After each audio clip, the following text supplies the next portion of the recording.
for cooking issues coming to you live from the heart of Manhattan at Rockefeller Center Newsstand Studios. Joined as usual with John in studio with me. How you doing? Doing great. That was quite the opening, yeah. Yeah, a little bit extra, right kerpow! I felt it. Yeah, rocking the panels. We got Joe Hazen.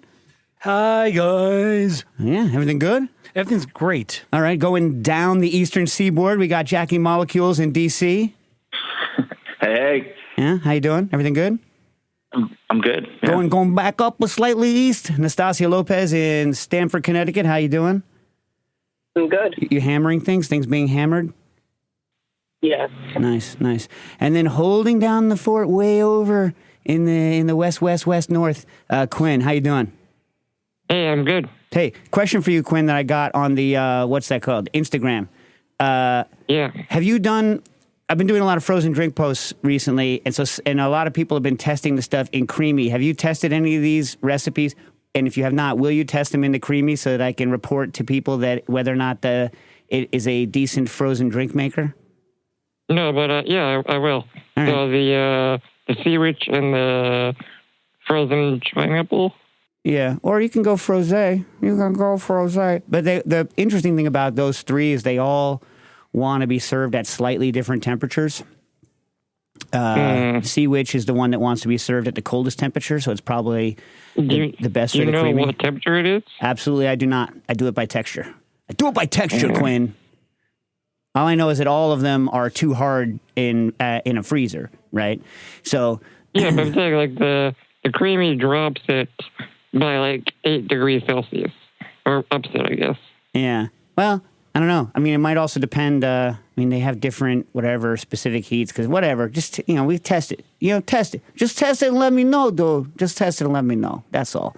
All right. So we'll report back to people. And when are we going to do the big Creamy Fest anyway? When's Chris Young coming on and creamy the hell out of it? Creamy's a gross word. I'm saying creamy and John's going, God. Nah. I've been ready for like 9 months. We've just been waiting for Chris Young to come on. So what you're doing is you're blaming somebody else is what's happening. Throwing him under the bus. Yeah, that's what's happening. Like Right. publicly, you're throwing him under the bus. Well, I'm just saying we have all been collectively waiting for him to be on to also discuss. So now you're co-signing us on throwing him under the bus. Now it's not just you throwing him under the bus. Now we're all throwing him under the bus too. All right, I see how it is. We like his, I like his thermometer, I have to say. His combustion engineering thermometer, I think, is quite a nifty little gadget or a piece of kit, as those weirdos say over there. It's good. I like it. I recommend it. You know why? So if let's say you're using like the APO Precision or any sort of combi oven, right? And you don't want to wait forever for your fish to poach through. Right, I talked about the fish I was doing like a couple weeks ago, right? All the bronzitos. Yeah, when I destroyed my. So you can put it like 3 or 4 degrees higher, right, and do a delta T, which is so much faster without viciously overcooking it because it'll tell you when the internals hit the right temperature, and it does it. Even with a fish, you just jam it through the whole fish, and it just tells you the answer, which is nice. Yeah, it is. Gives you some predictive. Yeah, it's good, and it's the only wireless thermometer. It's like that, like seems to like work. The one downside of this thermometer is somebody is going to dip it into oil to use it or candy and use it as a candy or an oil thermometer, and they will ruin it.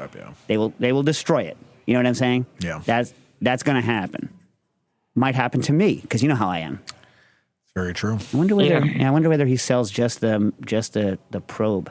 I don't know, whatever. Anyway, so what has happened in the past week other than, so Quinn and Nastasia and I are diligently working on our pre-sale for the Spinzall 2.0. Quinn thinks it should be 2.0 and not just 2. What do you think, John? We've agreed with him at this point, but what do you think? I think 2.0 is not what we call the Searsall. I don't know. No, professional. The Searsall Pro. Yeah, internally, we did say 2.0. I'd go with a 0.0. Yeah. Yeah. Again, my other concern is that that's what you kept saying in all the videos. Yeah, well, there you go. Did it to yourself. There will not be a 2.1.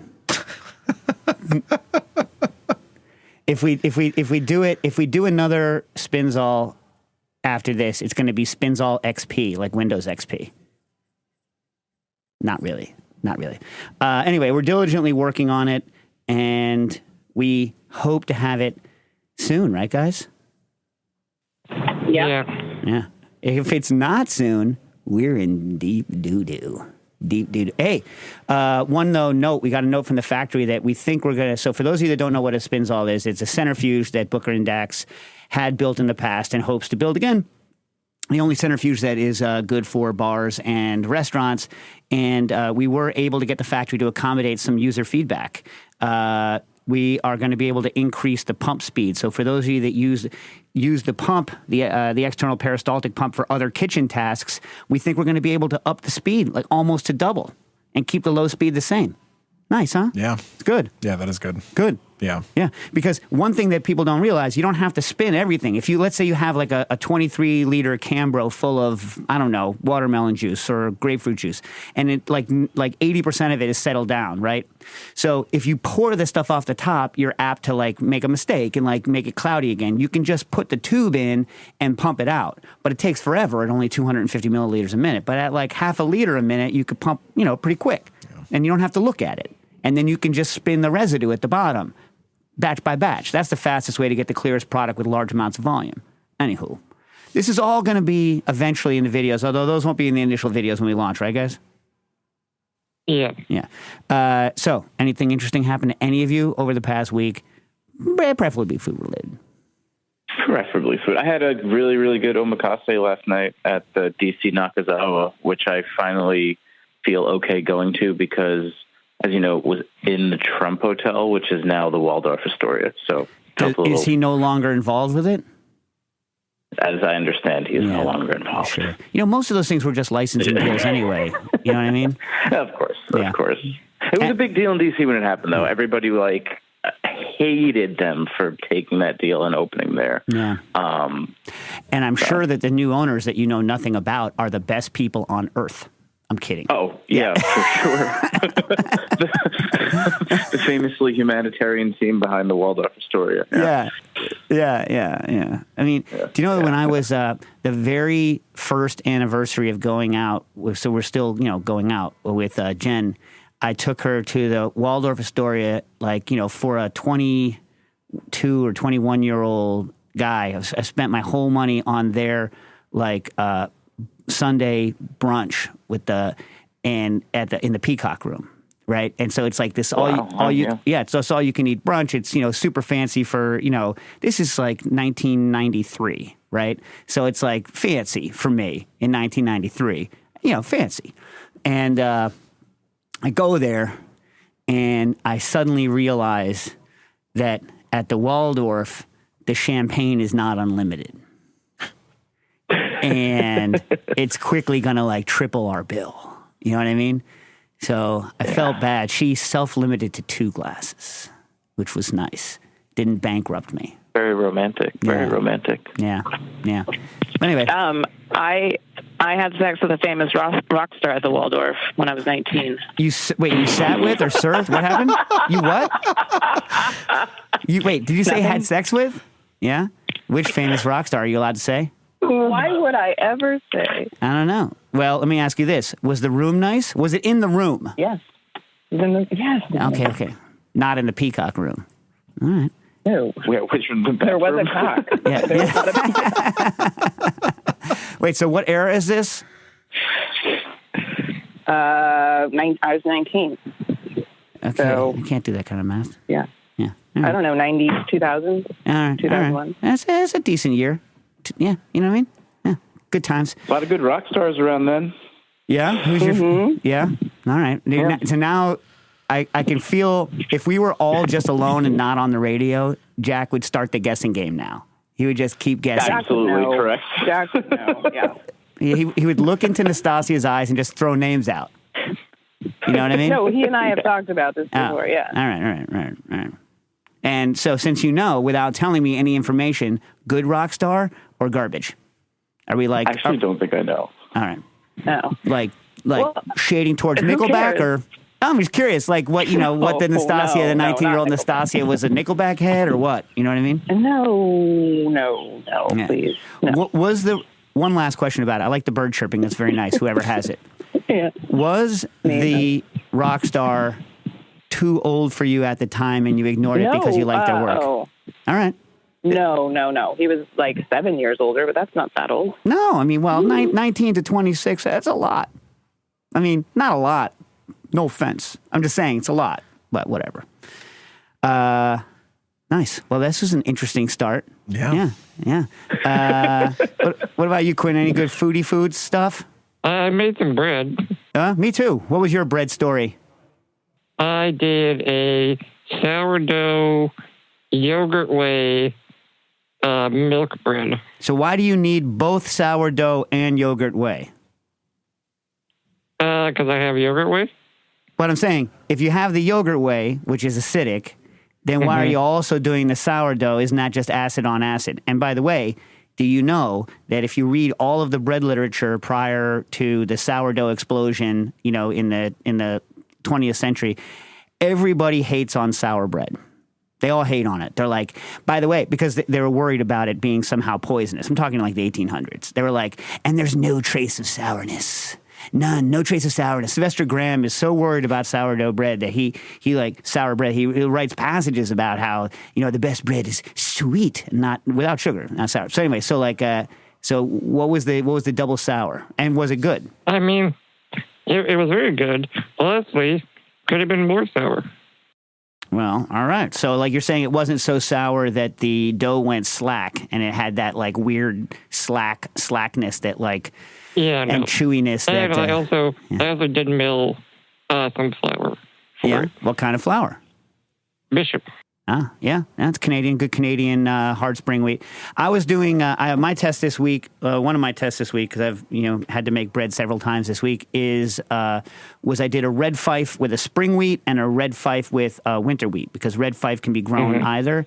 And in general, people with the kind of milling I do seem to prefer the taste of winter wheats, like a little bit softer winter wheats, like Rouge, Belle de Rouge or Rouge de Belle, whatever it's called, Rouge de Bourgogne and Belle de Bourgogne, whatever. Anyway, something with like pretty red, whatever, French, something. Okay. You know what I mean? Which is a moderately soft, hard winter wheat. Anyways, so I did red fife spring, red fife winter. You can see it on my Instagram, and I put them in two different color baskets, and I was like, tell me the difference between these. And people were like, they taste the same. They're the same. I was like, no, that's not kind of what I was hoping for, but whatever. It is what it is, right? You don't get to choose what the results will be. You just get to choose the test. And it's a one-off, so it doesn't matter because they're from different farms. I mean, whatevs. Anyway, whatevs. Typically, a spring wheat's going to have a higher protein, but it used to be they were a little harsher. Whatever, I digress. So what about you? What about you, John? Did you already say anything? I've got a new pasta coming on the menu, so I don't know, asparagus, blanched and pureed, keep some, little coins to throw in at the end, roast some spring onions, some spring garlic, mix that in there. Do you use do you use a stock base to puree it, like chicken? No, it's just let it just as is, and then I tammy it, which what a jerk! even after you Vitamix it, you tammy it. Yeah. Oh, what a jerk! I am so continental, so French. I must put it through a tammy. Yep. That's so weak. Oh my god. You don't have. Do you do that? Are you that moron that's like, I'll do it because no one else is going to sit here with a squeegee and push it through this stupid thing? I mean, I do it because it's what comes off my station. So. Oh, yeah. All right. Well, at least you're just punishing yourself. Yeah. But you do the old school, refresh to keep it green and all that nonsense? I don't know if I know about that. You blanch it hard. Yeah. And then you immediately ice water it. Oh, yeah. To freeze the green in place. That is what I do, yes. Yeah, because some people, like Nils, used to do, what he would do is he would blend it quick and then put the puree into sheet trays on ice. And it was fast enough to get it to not go... Yeah. And it didn't require the big, going back and forth into the water. But I don't know that it makes much of a difference. Yeah. But, man, the tammy, and how much is left on the other side of the tammy? Not as much as I wish. Yeah, exactly. So quit doing it. That was something that was invented prior to the Vitamix. Yeah.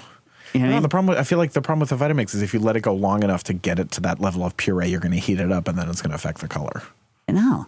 No? Well, okay. So, like, I mean, it depends on how hot you're going to get it again. Yeah. I mean, you're not going to make it steaming, right?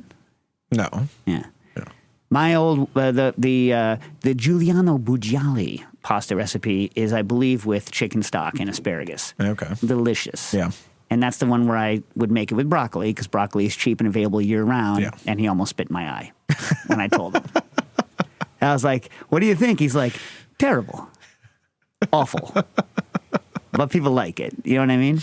Yeah. Yeah. Broccoli also easier to keep green. Yeah. You know. Yeah. Anyway. I'm trying to do like the whole spring thing, you know? Oh yeah. Yeah. All right. Show me like which one of your fingers is the right width of the asparagus that you're using. I know, like, I'm not going to get in an argument with everyone about like what width of asparagus to use. Some people like the skinny asparagus. No. Yeah. No. I hate it. But there are some people who say that they get thin asparagus that isn't like dental floss. And if you could find one, unless you're using asparagus as dental floss, I would say moderate. I don't need the giant ones. No, but I prefer the large. I think like between medium and XL. Yeah. So as a Belgian, what are your feelings on the white? I don't know if I've ever had good white asparagus to be able to judge. Yeah. You had bad white asparagus. Yeah. And what made it bad? Stringy. You got to peel the hell out of it. No, I did. And it just still wasn't good. It was bland. I don't know, just not what I was hoping for. Not what you were hoping for? Yeah. You were hoping for, yeah, exactly. Now, it's kind of got that rep. If it's not that, the dumbest thing on earth would be to puree white asparagus. Yeah. That would be dumb. Yeah. Yeah. I've had very good white asparagus, but what that really means is very good hollandaise sauce. Because asparagus and hollandaise sauce, Yeah, so good. they friends. Yeah. They good friends. Yeah. Hollandaise sauce, by the way, like when I was growing up, everyone was like, "Oh, hollandaise sauce." Just hot mayonnaise. Hollandaise sauce, different ratio, right? Yeah. Different ratio. But if you can make a mayonnaise, you can make a hollandaise sauce. Yeah. There's no mystery to it, Yeah. right? One of the people who worked at the restaurant before I started, back when they had brunch, there was a hollandaise on the menu. And this guy didn't feel like going downstairs to get lemons to add to it. Oh, so God. he just did butter and eggs. God, terrible. Yeah. Well, why would he think that that's okay? I don't know. To use that's Booker's phrase, why did he think it was okay? Yeah. He says that all the time. That's one of his favorite things to say. Next to, if you ask Booker how much he likes something, he says, not as much. And that means no. That's his polite way of telling you to F off. Not as much. He won't say as what? Not as much as anything else I like, basically, is the answer. Yeah. What about you, Joe? You got any good food? Let's see. I was actually cooking with asparagus yesterday.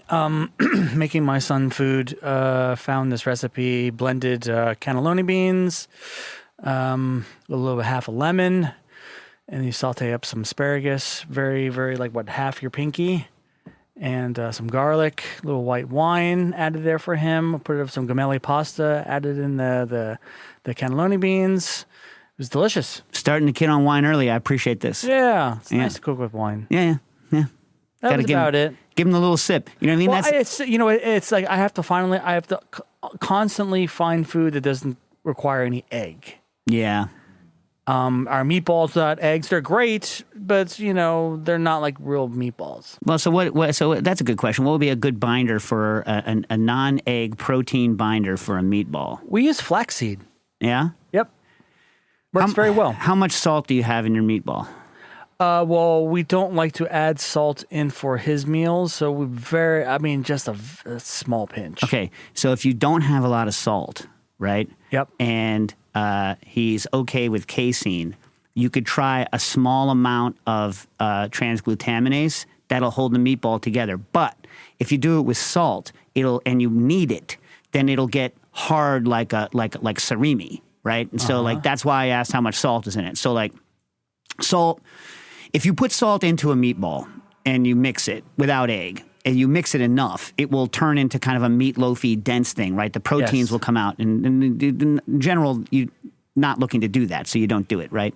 But even without that kneading, with enough salt and meat glue, that's going to happen. But if you're doing a low salt version anyhow, a little bit of meat glue is going to hold that together. Gluten's okay? Gluten's fine. So the breadcrumbs will help soften it up a little bit, and you can moisten the breadcrumbs with some non-egg thing. All right, give it a shot. You can give it a get try. that from Modernist Pantry. I think even Modernist Pantry sells their version on Amazon. I think they call it Moo Glue or something Moo like that. Glue. Moo Glue, which doesn't make a lot of sense because you can glue anything together, not just things that go moo, right? Oink. Tofu, it doesn't really make a noise, but you can glue it together. Yeah.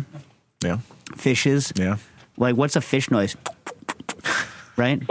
Wouldn't that be glub, glub, glub, glub? I guess if they take air in, right?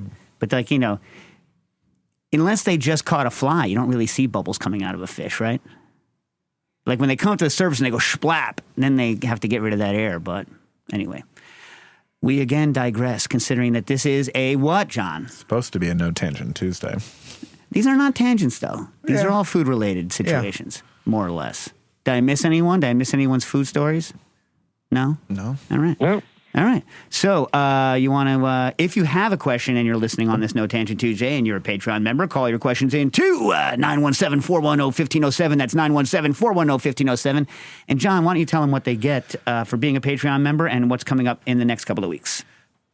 First off, you should go to patreon.com/cooking issues to sign up. There's a bunch of different level tiered memberships, and you get great little perks at every level. Prioritized question answering when we don't have guests. Yeah, we're going to answer the guest questions. We have to, right? And then we're saving your questions. So there's a couple questions I know here that are late, but I'll apologize. All right, go ahead. Sorry. We'll always get to them. Yeah. Discounts at Kitchen Arts and Letters with authors that we have on board. And obviously a great slew of guests. We're talking about Chris Young. He's going to be coming on at some point, hopefully soon. Next week we have the Filipino-American baker, correct, Quinn? Yes. Whose name I'm... Abby Yep. Ballinget. There we go. Yeah, I got a new book coming. And speaking of books coming out, today is the published day for Garrett Richard Ben Schaefer's Tropical Standard. They were on a little while ago when they were still pre-pub. They might come on again. I don't know. Hopefully. Yeah, go by. Yeah, we got them scheduled for after their little book tour. Okay, I'm sure that book's gonna be at Kitchen Arts and Letters. So I don't know if we can. I don't know if we can put it on a Patreon discount beforehand. Hey, did we ever get a discount with Edwards Age Meats for our Patreon folks? I think we did, yeah. We should do that again. Their product is good. Yeah. Edward makes some really great stuff. I've been meaning to order from him. I'm gonna order from them because Dax is gonna have his I'm graduating from high school dinner. Yeah. He's like, I want steak. Yeah. His pork products also look really good. Yeah, and he ships it frozen. So to get around the high shipping, what I would do is order a bunch and then keep some in the freezer. It comes still hard frozen, so you don't need to worry about it. So that way, what you do is you order whatever steak you're going to have, and then you just fill the rest of the box with his hamburger mix. Yeah. Which is it's God's hamburger mix. Yeah. Yeah, you know what I mean? Order that too. Yeah. Yeah, I think edwardsagemeats.com, everyone. Very, very good products. Yeah. And maybe we'll try to get him back on the Patreon for a discount for our folks. I don't know. We'll see. I don't know what his margins are, whether he can accommodate it. Yeah. Or if he's like Rancho Gordo. I've never discounted a bag of beans. In 20 years, I have never discounted a bag of beans. More than 20 years. Remember that? He doesn't talk like that. No. But he did say that. Yes, he did. Yeah. However many years he's been in business, which I kind of like, because the idea is he's like, beans are undervalued. I'm not undervaluing my beans. Yeah. Stasi and I, we look at each other, we're like, we undervalue everything that we do, right? Yeah. True. That's true. Yeah. I think, is that why we started working together? Because we're both like, we don't deserve any better. Is that how it worked? When we were working in the trash room? No. I think that you devalue more than I would like you to. Right. Okay. All right. Questions from NFTN. What do you think that stands for? Is that some sort of acronym that I should know? I have no idea. I'm not looped into that lingo. Well, you're officially old now. Yeah. Yeah. NFT, no, maybe. What's mean? No NFTs? Like no? Or no, yeah. No. What does that stand for again? Non-fungible token or something like that? Yeah. NFT, no. NFT. No. Yeah. Exactly. Jack, did you ever get into that? Were you going to do like NFTs of like whatever? Was that ever on your radar? I mean, yeah, I dabbled. You dabbled? Did you make any money off of it? I dabbled. Did you? I did. Yeah? You did? Yeah. Huh. Like a picture of a cat? Like what was it? Basically. Yeah. All right. Nice. Well, I'm glad that you were able to take someone else for their money with your cat picture. I'm sure it was. It's a cat world. Yeah. It is. It totally is. Do people still like that? Used to be like the thing that people wanted was cat pictures. Is that still the thing that breaks the internet? Cat pictures? I don't think so. I don't have a cat because I like cats, but I have too many people in the family allergic to them. Whatever. From NFT, no. If you don't have a centrifuge, well, sorry, I can't answer that question because I have a centrifuge. No, I'm just messing with you. Buy a centrifuge. You should buy a centrifuge. Mm-hmm. You know what I'm saying? Yeah. If you don't have a centrifuge, is quick agar still the best at-home method for lime juice clarification, or is Kiesel Sol and chitosan finding and filtering the way to go, or are there other methods? All right, let's take this piece by piece. You don't use Kiesel Sol and chitosan and then filter it. You'd have to use a mixture of Pectinex and then Kiesel Sol and chitosan, and then let it settle for a long time. The problem is with that is if you don't want to get it, it's not going to get fully clear. You're actually better off doing Kiesel Sol, like SPL, Kiesel Sol, and then just chitosan. And even though it's not going to get 100% clear, it's going to get a lot better settling. If you add the second round of Kiesel Sol again, right, the way that we do when we use a centrifuge, then it's much clearer, but you have a much lower yield. And then you just rack it off of the top because the fact that you've sucked those last little things out means that they float higher in the liquid than they would otherwise. Does that make sense what I just said? So I would go for, if you're going to do that, I would do a less clear, but just do SPL, Kiesel Sol, and chitosan once. I would do about 4 grams of each per liter, right? 15 minutes in between the Kiesel Sol and the chitosan. That's going to take like a couple of hours to settle out, right? Quick agar works, and you can get, but the yield sucks, right? Too, because you're losing a lot and you have to heat it slightly, but it's good if you're going to like carbonate, and you can have that done in under an hour. So yeah, that's still the 2 best techniques that I know of. Maybe we'll come up with some better ones soon. Agar is going to strip more flavor than the SPL will. We have some interesting new clarification stuff coming up soon. We, because of Garrett, maybe we'll talk about it when he comes on. Garrett discovered a way to clarify starches in the centrifuge. So now, should I spoil it? Should I spoil it since this is going to not come out till Friday anyway? Yes. Yeah. Magnesium carbonate. So magnesium carbonate isn't very soluble in water, but it acts as a settling agent, right? But unlike things like bentonite, which tend to strip a whole bunch of flavor, magnesium carbonate doesn't strip a whole bunch of flavor. So Garrett was using it in ginger juice because he was trying to make syrups, and he said it took some of the bite out of it. But what we did was we blended we mixed ginger juice and vodka, like crazy amount of ginger juice and vodka. It was like 3-to-1 vodka to ginger juice, so like intense ginger, and then stirred in Pectinex Ultra SPL and 2% weight of the solution magnesium carbonate, which you can get on Amazon. Food Grade and Modernist Pantry is going to start stocking it. You stir the magnesium carbonate in. You let the Pectinex do its work for 10, 15 minutes, and you spin it out, and it is crystal clear and super strong. Everyone was like, how strong could it be, Dave? They looked at me like I was a jerk. And you tasted it, and Stas blew your head off, right? It was amazing. It was so incredible. Yeah, it would make and if Nastasia likes it, that is something, because and it would make God's Mule. It would definitely make God's Mule. Moscow Mule. Yeah, you know what I'm saying? Yes. Yeah. Anyway, so that's coming on. I've tested it on sweet potato. I don't know why you would want to make a raw sweet potato liquor because I don't like the flavor of it, but other people seem to like it when we make it. You can make an almost 100% clear sweet potato liquor, and you can knock the starch out of starchy bananas. So if you do a banana Justino with a non-Cavendish banana that contains starch even when it's ripe, you can knock that starch out with MagCarb. So MagCarb is our new friend in the world of centrifuging. So now all that's left for us to figure out is how to clarify meat stocks with it. We haven't figured that out yet. Meat stocks would be good because Raft works, and if you're making like, a giant stock pot, just go old school, right? There used to be amazing ways to do it enzymatically, but they are not available anymore. But it would be useful to be able to do small quantities for very kind of high-grade stocks. So then you could make like small amounts. So what we used to do is we would use like a chicken stock, and then we would reinforce the chicken stock with squab bones in a bag. Right? So if you want to do that and get like a consomme like with something like squab and have it be crystal, like it would be nice to be able to clarify small amounts of stock and then clarify it after the squab's been infused into it.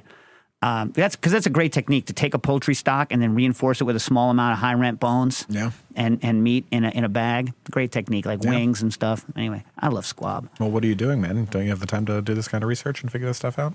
Well, I mean, MagCarb dropped on my plate because Garrett was reading Darcy O'Neill. Okay. Right? And Darcy O'Neill was talking about the use of magnesium carbonate in clarifying oils, right? Like essential oils, I think, right? Okay. And Garrett was like, I wonder if it would do something for ginger. And he doesn't talk like that. And he added it, and it did. Huh. And so then, he texts me, and I'm like, I'm going to tell people about it, but I'm going to give you the credit for figuring it out. And here I am doing that. Yeah. You know what I mean? And then I applied it to the Justino technique because it's going to make people want to buy the Spinzall more. Yeah. Now, he's doing it and just letting it settle, and he's racking, and he's losing some ginger juice because he's using it for ginger syrup.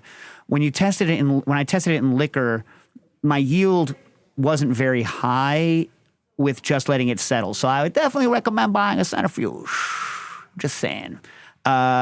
Techniques with liquor tend not to work well with agar. It just waters them down too much. You lose too much liquor and you're heating it too much. It's not good. I tend to whenever I work with liquor, I use a centrifuge, right?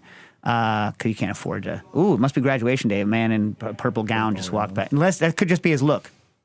Could be, yes. I mean, do you know what I've always wanted to own? Okay, so you can't. The movie is unwatchable now. 1953 Peter Pan. Unwatchable. Hard racist. Terrible. However, Captain Hook's jacket. Since I was a small boy, I've wanted Captain Hook's jacket. Oh, my God. I would wear that around the city if I could have it. You know what I mean? Yeah. Yeah. Yeah. Yeah. For sure. Yeah. But there's nothing online. Every once in a while I'll look. There's nothing online between the $85 crappy costume one, which I would never wear because if you're going to wear something like that, it better be nice. What is it, like a swashbuckling jacket? What do you mean? Like it is based on a late 17th late 17th or 18th century style of jacket, like a Charles II or Napoleonic or Regency style jacket called what's the name of it? It's got Justacor, and it is like tight around the waist with long flowing and can be made. I think originally it was wool. Captain Hook's is red with gold sashing and piping and like big sleeves. But I would take it in velvet. I would definitely take it in velvet. But many of the ones I've seen are either too ornate. I don't want to look like a band leader. You want to look like Captain Hook. Captain Hook doesn't have a lot of garbage all over his. He's a pirate, not a freaking admiral. And there's almost nothing in between the $80 crappy costume versions and like $1,200 versions made by people who really know what they're doing. Like I'm in the market for like the $200 real, medium nice Captain Hook coat. I don't know, man. If it's a childhood fantasy of yours, and you've mentioned this a lot. Yeah. Maybe just spring for it, treat yourself. It's a shit. Treat yourself. Not to the $1,000 one. I did it once in my life. I treated myself once, and it was to the Belgian waffle iron, and then our business fell through the floor right after. Yeah. Well, maybe it was the pandemic. and not the Maybe. waffle iron. Maybe. Yeah. Yeah. Anyway. No, Dave, it was Billy Joel. Remember? Were we allowed to say that on air, that we were blaming the whole thing on the fact that we finally, so Nastasia, we were at a vegan juice event. We were working a vegan juice event in New York, in the West Village, and all of a sudden, from her station, she used different words. Nastasia looks at me with hate and disgust. I don't know whether it was towards me, herself, the world, everything. She just goes, crap. I'm like, what? She's like, I'm supposed to be at Billy Joel right now. She literally didn't go to her ticketed Billy Joel concert because she was working a vegan juice event. And this was, she didn't forgive herself, me, or the world ever, really. And so for years, I said to her, Stas, it's okay. You made a mistake. You can give yourself the Joel concert. You can do it. You can go to the Joel concert. She's like, no, I don't deserve it. I've ruined it. It's ruined. Am I accurate so far, Stas? Yes, and then I bought you tickets for your 50th, and then John almost made us miss it because he got everything that needed to be used with a fork. No, you bought a ticket, and then the pandemic happened, and they all got canceled. Oh, right, yeah. Yeah. Then my toilet overflowed, and one of the tickets got all mangled. Mangled, i.e. it got toilet water all over it. Yeah. Yeah. Anyway, all right. The Billy Joel concert that we finally went to, it was like 8 years after she initially missed the concert.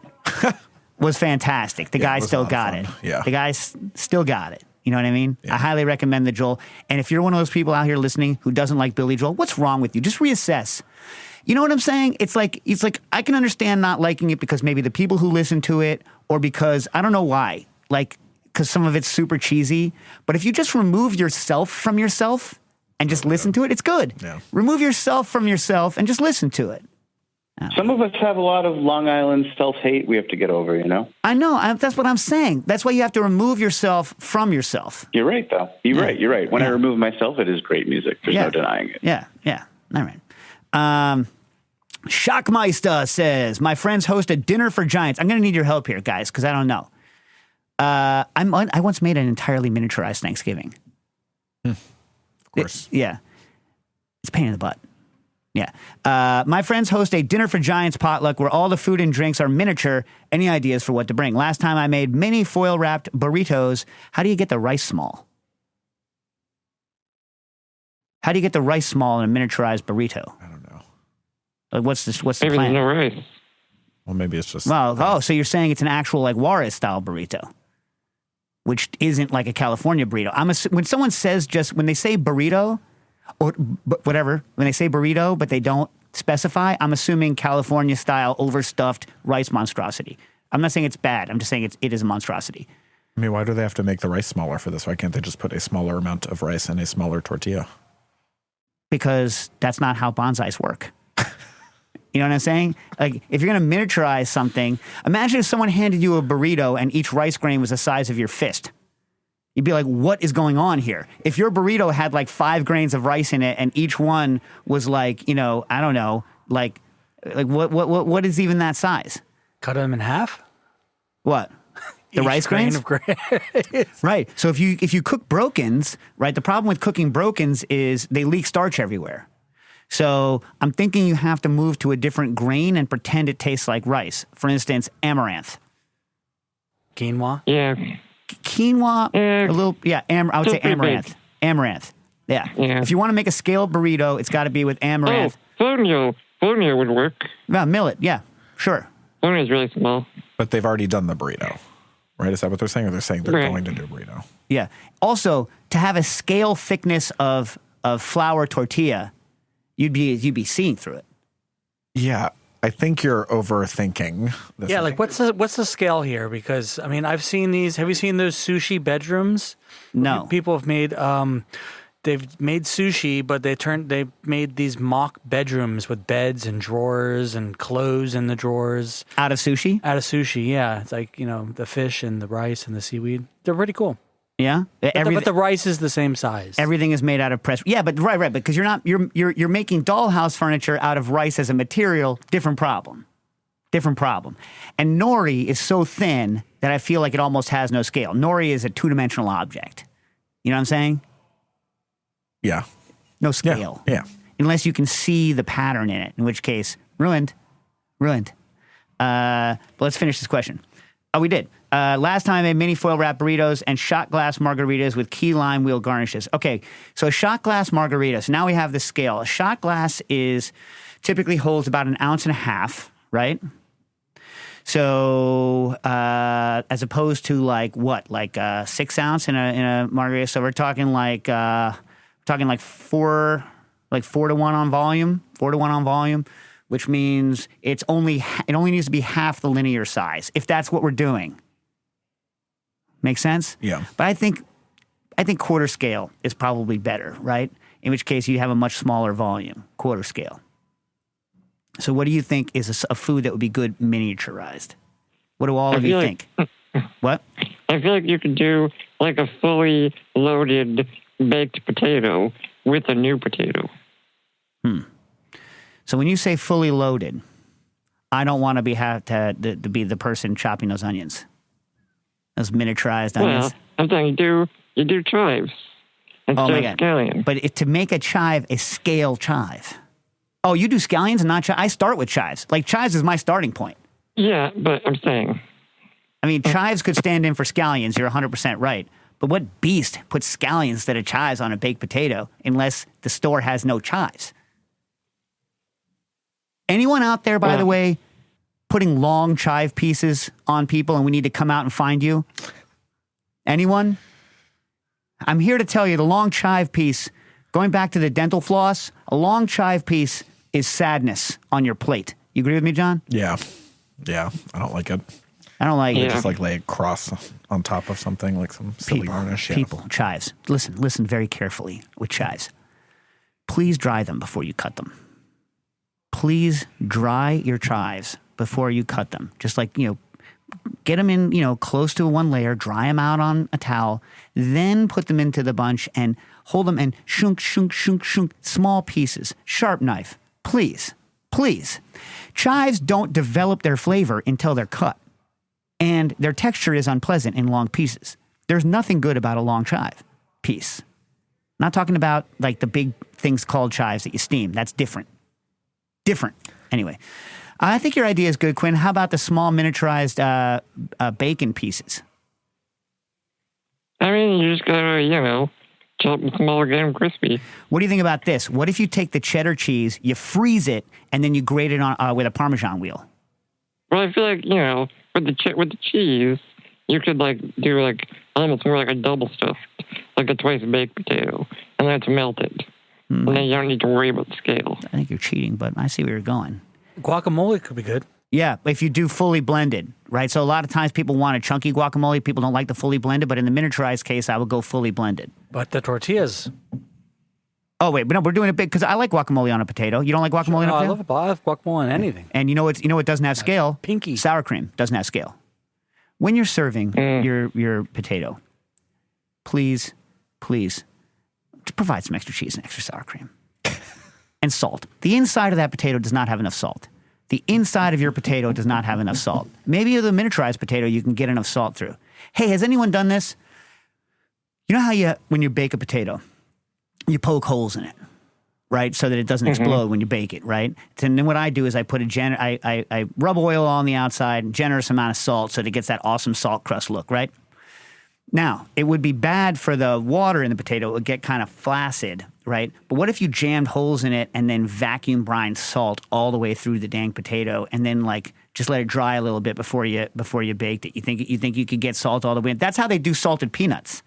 A salted roasted peanut, what they do is they put all of the shells, they put the shell-in peanuts into a salt water solution, and then they vac infuse the salt water solution into the peanuts prior to roasting. Then they're roasted, and the salt's already in the peanut. That's how they do that. I wonder if you could do the same thing with a potato. I think you'd have better luck. You'd have better luck with a miniature potato. But of course, a miniature potato also, it's only 2 bites, so you don't have the problem of that big inside unsalted potato.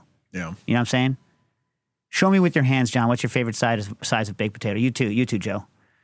So all right. So you guys are all choosing like medium. So you guys don't like the big as your head baked potatoes that some people hand out because there's too much potato. Yeah. And then you have to keep redressing it, which is why I'm saying if you're going to do the big potato, make sure you have extra condiments on the table. I'll say this. For those of you that didn't grow up in the right time, in baked potato time, like I did, and now it's some sort of novelty that doesn't happen, every week, please, when you're serving the baked potato, right, take the baked potato out of the oven. And I don't know, people don't TikTok baked potatoes, I don't think, right? I mean, I don't know. I don't watch TikTok. Take a knife, run the knife, make a line cut down the baked potato about, I don't know, half-inch in or so. You don't have to go too deep. You don't need to go too deep. Then put your fingers into triangles, like your pointer, your index, and your thumb. Make a triangle. Put them on either side of the potato, the long way, right? And then push down and in, scoop, and the potato will go, thank you, and it will bloom into a beautiful baked potato. If you cut too deep, it'll just split in half. You just need that little cut, and you push. The jacket won't split. It'll just thanks. And then that's how you serve a baked potato, with a generous salt crust on the outside from the roasting. That's the way it's intended to be served, in my opinion. And I think, Quinn, here's the issue. You can't do that. How are you going to get a high specific gravity, i.e. a starchy, not a waxy, small potato? Do they exist? I'm sure they must. I don't know. Most small potatoes that you get are relatively waxy. Yeah. Because they haven't had time to fully push make all the starch granules. Need some practice. Shockmeister. But I think this is a good idea. Potato skin, just deep fry it. Baked potato skins got baked potato appeal because they're made with potatoes and skins that are real. Do you remember this advertisement, or do you remember this snack product? No. It was a packaged quote unquote potato skin that was meant, but they weren't like you get at an Applebee's or a TGI Fridays. Which is the one that's famous for potato skins? TGI Fridays? Yes. Yeah. All right. They weren't like that in the sense that they were almost like potato chips, but they were made from skin. They were okay, which is why you don't still get them today. Okay. They weren't no Frito. Yeah, okay. You know what I mean? Yeah. All right. Any other miniaturized ideas people can come up with that we can work through? I just thought about, for a really small scale, you serve what appears to be like a soup in a bread bowl, but it's just a little choux pastry. Okay. I see that. Like French onion soup, miniature. Yeah, although, John, you ever use your French onion soup bowls that I gave you? No, not yet. Yeah, I love French onion soup so much. Gruyere. Yeah, delicious. Bread. Yeah. Beef. Onion. Yeah. Good. Very good. So good. Very good. I just had one. So when I was, what I used to do, fudge. JB Prince used to sell these, in their garde-manger section, these little vegetable cutters that could make miniaturized cups out of vegetables. So here's how it worked. It was an annular cutter. Notice annular. Don't go a bad place. Annular cutter. So what you would do is you would cut up whatever, potato, daikon, whatever starchy or non-starchy thing. You would cut it to whatever height you wanted, and you would push this annular cutter all the way through it. And it would cut all the way on the outside, and then it would leave 3/16 of an inch at the bottom uncut from the inner thing. And then it had a special semicircular blade that you would push in, and then the core would pop out, and you're left with a cup. So you're left with these miniaturized food cups. And I used to do all sorts of miniaturized food crap with that back in the day. Yeah. Back when I used to do things like, this is, again, the 90s, so don't judge me. But when I used to do dolmas sushi, I would make grape leaf rolls that looked like sushi with the rice and the inside having the color, and then you'd slice them and they looked like sushi rolls, but they were in fact grape leaves. Yeah. They were good, but it's goofy. Yeah. You never get away with that nowadays. No. People will be like, what's wrong with you? Even though it tasted good. By the way, if none of you have ever made your own grape leaves at home and you think that the stuff that comes in a can is a grape leaf, please, please do yourself a favor. Go find a decent recipe. Remember, you don't cook the rice through all the way before you do it. You mix it all together. You steam them in the pan. You got to put the grape leaves in the bottom so that they don't char in the pan. I'm sure there's some modern way of doing it, but I don't have a modern technique for you right now. But a freshly made dolmas are intensely delicious and not. Now we're talking. Yeah, right. This is what I eat all the time. Yeah, how much better are they? If people or Orlando make the best grape leaves. They collect the best grape leaves in brine. Really? Orlando, yeah, I know for a fact because it's like I've been doing this for years. So someone out there, tell them the difference between a real one and one in a can. Well, we don't. Well, the ones in the can, I find they break way too easy. The ones in the jar, they're really easy to unfold. No, I don't mean the leaves. I mean the whole the people who buy the whole pre-made canned the rolls. Whole dolmas. Well, the thing is, we always make ours with lamb. Ooh, lamb, rice, lemon, cumin, and they're what we call them japlakis. Is like a Turkish Sephardic thing that we make every season. They're absolutely delicious. Just tons and tons of lemon. It makes it so nice. Lemon and grape leaves are phenomenal. Yeah, and if you've never had maybe a little raisin in the middle too. Oh yeah. I like that. A little kick of sweetness in that. Mm-hmm. White raisin. If you've never had freshly made stuffed grape leaves, do yourself a favor and go out and start doing that right now. You know what I mean? Right now. Takes forever, but they're delicious. Yeah. That's like if you've never made stuffed cabbage with fermented cabbage leaves, go ahead and try to find some fermented cabbage leaves. Ted Anderson, I'm helping a colleague find a solution with dealing a lot of espresso martini sales. He believes that the freshness of the shot is what makes his version special. I'm not sure if I believe this statement without testing, which we will do. That's the only answer, Ted, by the way, testing. I would love to know if you've dealt with this before. Do you know of any way to batch the style of drink to help with execution? It's a classic version with espresso, vodka, and Kahlua shaken over ice and strained, producing that foamy top that everyone loves. The problem with espresso is a perishable thing, right? And it is going to oxidize, it's going to change over time. So if your colleague only likes it that way, right? It could be that he's wrong. Or she, right? They are wrong. In which case, what you need to do is run the test side by side and see what people like better.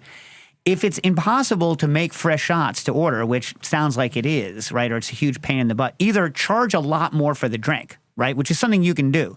And they're like, why is your espresso martini cost so much more than everybody else's espresso martini? Because we're pulling the shots right now, buddy. We're pulling the shots right now. Or, my favorite, if you don't like it, don't order it. If you don't want to buy it, don't order it. And then they're like, oh, I'm going to get one. That always happens. You know what I mean? And just do it that way.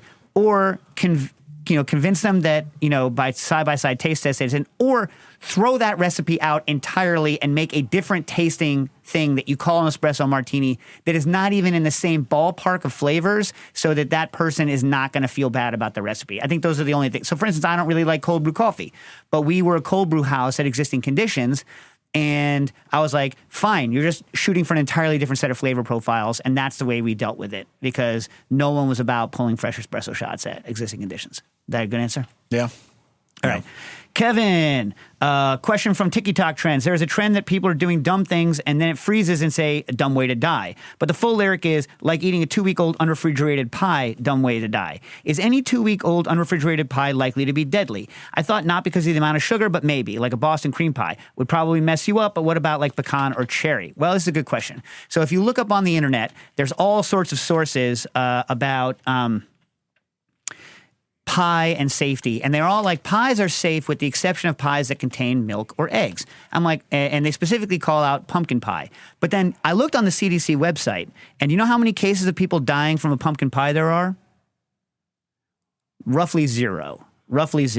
In 2000, there was an outbreak in Washington due to pumpkin pie. 31 people became ill. Nobody died. There was a salmonella outbreak in 1954. I don't know if anyone died.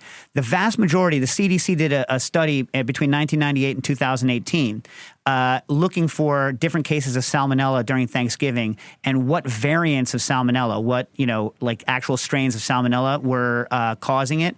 And they were not from pie. They're not egg-based. They were from turkey, right? So there you go. And they're like, well, if you make a homemade pumpkin pie, you should refrigerate it, which is going to freaking, actually, I like them cold, but it's going to ruin the crust. Like the flavor of pumpkin pie is better cold, but it's going to ruin in my opinion, but it's going to ruin the crust. They're like the ones that are in the supermarket have preservatives and are made in a special way. So I looked at Kirkland's label and they're not made in a special way. There's some potassium sorbate in a Kirkland pie, but that's just going to kill yeast. It's not going to stop bacteria from wiping you out. So really the answer is that if you make sure that the internals get up to like 180, like your pumpkin pie is even going to be fine. I was not able to find any deaths caused by pie in the CDC website. Now, I wouldn't not refrigerate a cream pie, right? But I was not able to find any deaths. I'm not saying it's safe, but ain't nobody died so far. So there you go. Take it from there. We all right? Is that a decent answer? Good answer. Yeah. All right. Ask risky or not. Ask them. Yeah. But all of the freaking websites who say that you have to refrigerate homemade pies because there's a risk, no one's ever like, it happened here. This is what happened. Yeah. It's never happened, right? Yeah.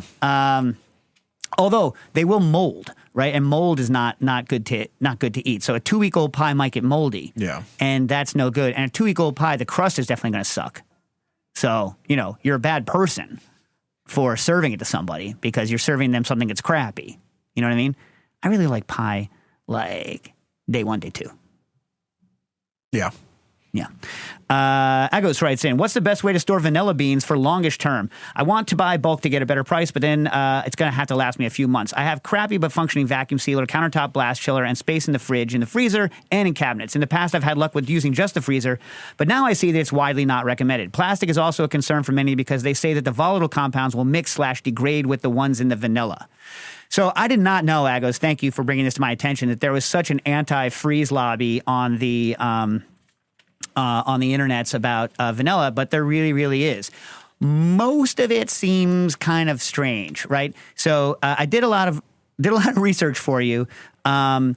I wouldn't worry that much about flavor. What you're referring to with the plastic is something called flavor scalping, and it is true. There needs to be a better term. It's a terrible term, but it's called flavor scalping, where either the plastic can leach a flavor into the food or vice versa. The stuff that we use, the plastics we use in vacuum bags, is not going to put flavor into your food. Yes, some food flavor will go from the vanilla to the plastic, but on the other hand, everyone's like, store it in sugar, and then you can have the sugar. That means you're removing flavor from the vanilla, right? The arguments against freezing are that it somehow dries out the vanilla pod. And it is plausible, right, that when you're because freezing is a dehydration process, that the liquid is expelled from the bean and then doesn't readily reabsorb back into the bean, so then the beans get tacky and can mold when they thaw out. I don't know. If you're pulling them out of the freezer and using them one by one and not thawing a whole batch, I really don't think that would be a problem as long as it's stored in a relatively airtight container without a lot of extra air. Some people say don't vacuum them because it'll crush them and then, it'll ruin the texture. Some people say that don't store them in the fridge or the freezer because they're not going to age anymore. I don't know about that. The interesting thing about vanilla, what you need to read is The Quality of Cured Vanilla Beans by Patrick Dunphy, a vanilla consultant and Krishna Bala at Firmenich US. It's on the internet. So here's what the thing. Moisture content of vanilla beans ranges from 15 to 38%. The stuff that they use in extracts is closer to 15 to 20. The stuff that we buy so that it's pliable and you can get the seeds out of it are between 25 and 38%. At that point, the water activity of it is somewhere between 84 and 89%, meaning that the vanilla bean is going to want to equilibrate between 84 and 89%, which means your kitchen is almost certainly too dry. So anytime you put new atmosphere in with your beans, you're drying the beans out, and that's why they're losing their plasticity and not going. If you can maintain a relative humidity that's in that range, you'll be fine. The problem is that it's a very, very small amount of water. So you could use potassium chloride solution to get a nice humidity. Take your bean out, then cap it, and I would store it with an oxygen. The other problem is that at those water activities, you will get mold eventually if you keep opening and closing your thing. So I would put an oxygen scavenger in there because molds cannot grow without oxygen. Is this helpful at all, John? Yeah. On the water activity, we got a question from Michael, who wants to do a pasta production. They live in the desert, but they were having their product crack too quickly. This is also a water activity problem. The way to solve your problem with your drying room is to close your stuff in. So the natural humidity that's in the pasta, which should be at around 20-30% moisture when you're starting, right, slowly goes off, and then use a humidity meter. They're not that expensive, and then slowly change how much you vent that box in order to dry it out. And because he's interested in not using a heater because it lives in such a dry climate that he thinks he can get away with it. Climbing nerd got a doer as a birthday present. Was going to fill it up with liquid nitrogen and try some of the standard things like making ice cream and freezing things, then crushing. Was also going to try nitro muddling some basil. Anything else fun I should try? I mean, those are the things. Do the marshmallow trick. Those are the things. Chill some glasses. All right. Oh man. Alexander Talgard, listen, I'll hit you. Quinn, hit him up on Patreon. We already missed his plum blossoms, which he was going to make this year. I would try, you could try a water infusion because he's trying to get the flavor in, but I would also, that was Deli Spear was going to do a flavor infusion with it. Try glycerin. Try glycerin. Try alcohol and try glycerin. And if the alcohol is getting too much of that kind of flavor out of the flowers, glycerin might be a good approach. We got most of your stuff done. Alex, your beans are going to cook unevenly in a pressure cooker. I'm sorry. That's why Rancho Gordo doesn't like it. I'll work on it. I'll figure it out. Monty, Quinn's going to give you his creamy review soon. We already talked about that at the beginning of the thing. And Wismerd, I don't know. If you want to open a bar, let us know. I don't have any plans on doing anything other than the stuff we're doing now. I'm having enough trouble doing the stuff that we're supposed to be doing. All right. Tilegard wants me to talk about, what's it called? Super Juice. We'll talk about that because it's going to take me a little while. Cooking issues.